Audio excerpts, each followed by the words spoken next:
Whitney's first professional audition lasted exactly 4 minutes before they stopped her and said, "That's enough." But what happened in the parking lot afterward created a legend.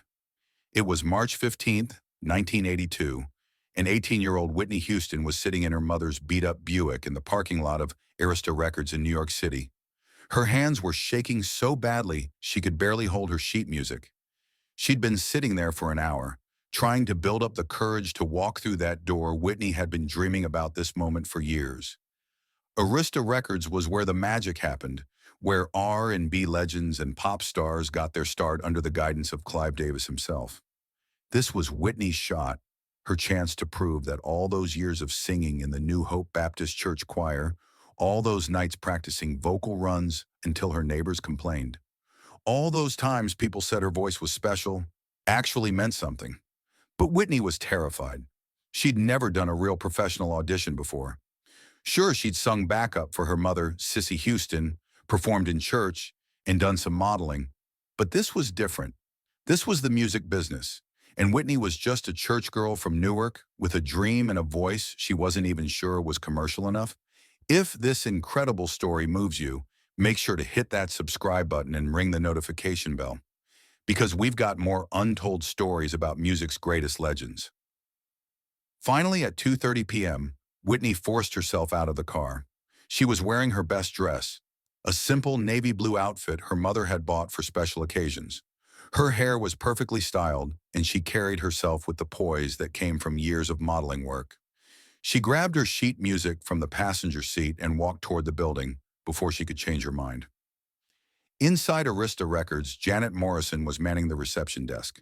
She was an A&R assistant who handled most of the walk-in auditions and demo submissions. Janet had heard hundreds of hopefuls come through those doors, and she could usually tell within seconds whether someone had commercial potential or was wasting everyone's time. Whitney walked in and immediately felt out of place. The walls were covered with gold records and photos of real artists, people who'd made albums, people who mattered, and here she was, just a teenager from Newark who sang in church. "Can I help you?" Janet asked, looking up from her paperwork. Whitney cleared her throat.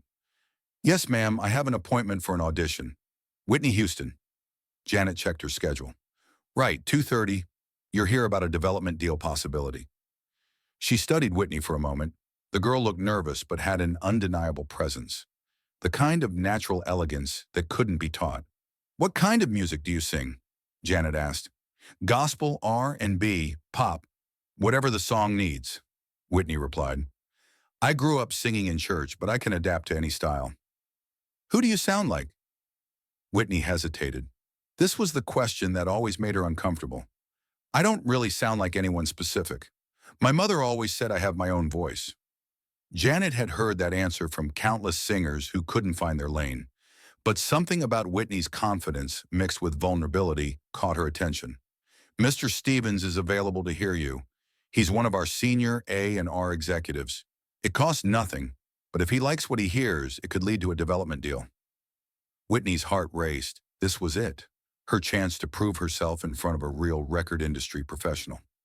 She followed Janet down a hallway lined with platinum albums into a small audition room. David Stevens, a veteran A&R executive who'd worked with some of the biggest names in R&B, was waiting with a piano player. "Ms. Houston, I understand you're Sissy Houston's daughter," Stevens said, not looking up from his notes. "That's quite a legacy to live up to. What are you going to sing for us?" "Greatest Love of All," Whitney said. "I've arranged it as a gospel pop crossover." Stevens finally looked up, his expression skeptical. "That's a difficult song, very demanding vocally.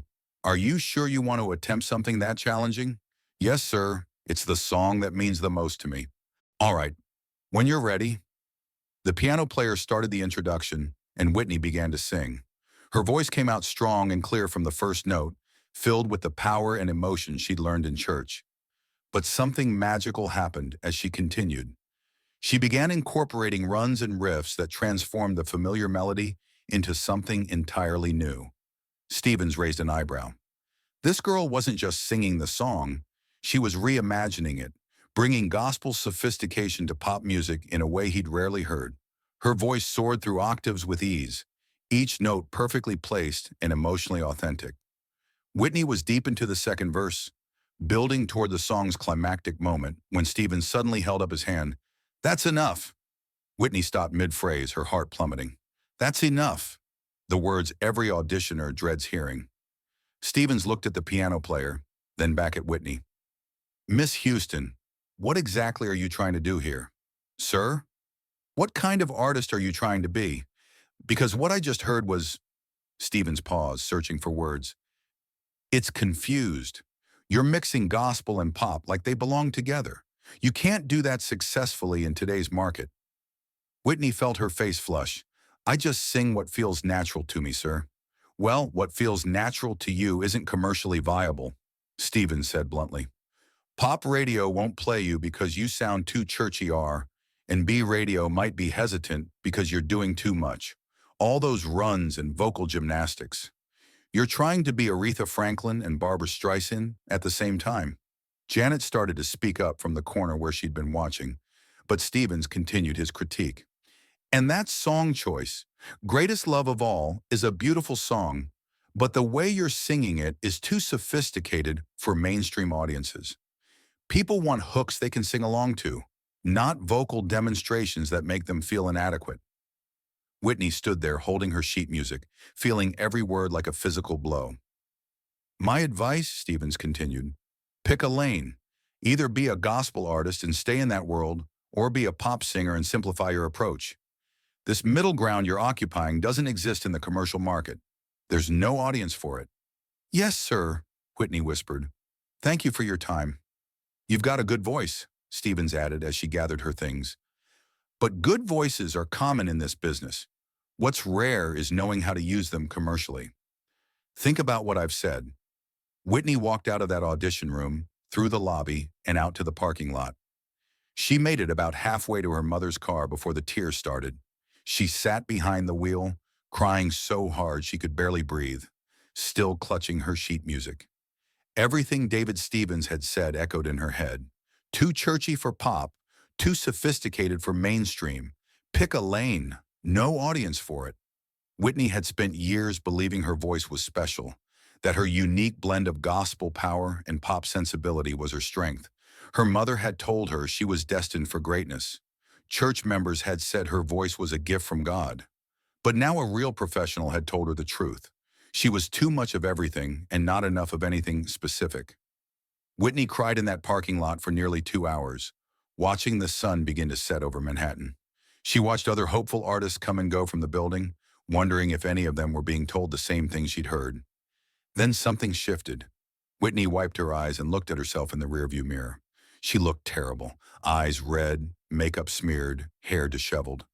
But underneath all that pain, she saw something else. She saw her mother's face when Sissy had first heard Whitney sing solo in church. She saw her grandmother's pride when Whitney had nailed a difficult hymn. She saw every person who'd ever been moved to tears by her voice. And Whitney got angry. David Stevens had said she was too much, too gospel for pop, too sophisticated for radio. Well, maybe the industry needed someone who was too much. Maybe being everything was exactly what music was missing. Whitney drove straight home to Newark, to the small house where her mother was preparing for evening service at New Hope Baptist. Sissy took one look at her daughter's face and knew something had happened. "Baby, what's wrong?" "I auditioned at Arista today," Whitney said, her voice still shaky. "The A&R executive told me I'm too churchy for pop music and too sophisticated for mainstream radio. He said there's no audience for what I do." Sissy pulled her daughter into a hug. "That man doesn't know everything." "Mama, this is David Stevens. He's worked with major artists. If he says there's no market for my voice—" "Whitney Elizabeth Houston," Sissy interrupted, grabbing her daughter's face in her hands. "That man told you that you don't fit into the boxes he understands. That's his limitation, not yours. You're not supposed to fit into their categories. You're supposed to create your own." Whitney pulled away, frustrated. "Mama, you don't understand. He's right. I sing gospel runs on pop songs. I bring church emotion to mainstream music. I don't sound like anybody else on the radio, and that's not a good thing in this business." "That's exactly why it's a good thing," Sissy insisted. "Baby, there are a million singers who sound like everybody else. The world doesn't need another one of those. The world needs someone who sounds like nobody else. The world needs you. Whitney wanted to believe her mother, but Stephen's words were still fresh in her mind. Let me tell you something, Sissy continued. You remember when you were 15 and the church music director said your voice was too big for the youth choir? Yes, ma'am. And what did I tell you then? You said being powerful was a gift, not a problem. And I was right, wasn't I? You didn't need their youth choir. You've been leading the whole congregation ever since. This is the same thing, baby. David Stevens doesn't see what you are yet, but that doesn't mean what you are isn't valuable. It just means he's not ready to understand it. That night, Whitney made a decision. She took the rejection letter she'd received from another label the previous month and used the back to write down exactly what David Stevens had said. Too churchy for pop, too sophisticated for mainstream, pick a lane, no audience for it. Then underneath those words, Whitney wrote her own response. I'll create the audience myself. Over the next 8 months, Whitney didn't give up. She kept singing backup for her mother, kept performing in church, and kept developing that unique style that Stevens had called commercially impossible. She worked on songs that blended gospel power with pop accessibility, proving that sophistication and commercial appeal could coexist.